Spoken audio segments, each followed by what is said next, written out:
বিমানবন্দরে এক যাত্রীর লাগেজ থেকে ৪৭টি বিষধর সাপ উদ্ধার করা হয়েছে।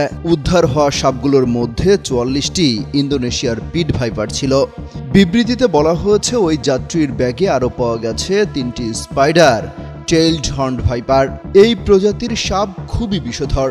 তবে এই প্রজাতির সাপ সাধারণত পাখির মতো ছোট শিকারেই সীমাবদ্ধ থাকে।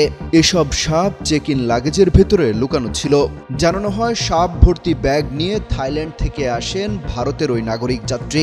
তবে গ্রেপ্তার হওয়া যাত্রীর বিস্তারিত পরিচয় প্রকাশ করা হয়নি। কাস্টমস জানায়, এসব ছোট প্রাণীকে অত্যন্ত সুচতুরভাবে একটি প্লাস্টিকের খাঁচায় ভরে ট্রলি ব্যাগে লুকানো হয়েছিল। সবকটি প্রাণী আন্তর্জাতিকভাবে বিপন্ন প্রাণী হিসেবে তালিকাভুক্ত বলে জানিয়েছেন ভারতের কাস্টমস কর্মকর্তারা। ওই যাত্রী থাইল্যান্ড থেকে মুম্বাই বিমানবন্দরে পৌঁছলেই ধরা পড়েন তিনি।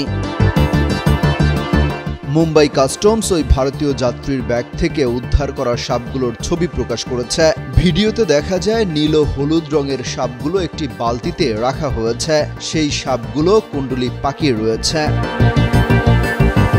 মুম্বাই কাস্টমস আরও জানায়, এছাড়া ওই ব্যক্তির ব্যাগ থেকে 5টি এশিয়ান লিপ টার্টলস বা এশিয়ান পাতা কচ্ছপ উদ্ধার করা হয়েছে। বলা হয়, গত বছরের নভেম্বরে থাইল্যান্ড থেকে আসা এক যাত্রীর ব্যাগ থেকে 12টি জীবন্ত কচ্ছপ পাওয়া গিয়েছিল। তার আগের মাসে 4টি হর্নবিল পাখি উদ্ধার করা হয়। মুম্বাই বিমানবন্দরে সাধারণত এই ধরনের বিষধর সাপ জব্দ হওয়ার ঘটনা খুবই বিরল। সাধারণত কাস্টমস কর্মকর্তারা সোনার বার, নগদ টাকা ও মাদক উদ্ধারের ছবি শেয়ার করে থাকেন। তবে এর আগে চলতি বছরের ফেব্রুয়ারিতে মুম্বাই বিমানবন্দরে এক পাচারকারীর ব্যাগ থেকে 5টি স্যামং গিবন, যা এক ধরনের ছোট বানর উদ্ধার করেছিল। ওই প্রজাতির প্রাণীর আদি আবাসস্থল ইন্দোনেশিয়া, মালয়েশিয়া ও থাইল্যান্ডের বনাঞ্চলে। অমিত হাসান রবিন, যুগান্তর নিউজ।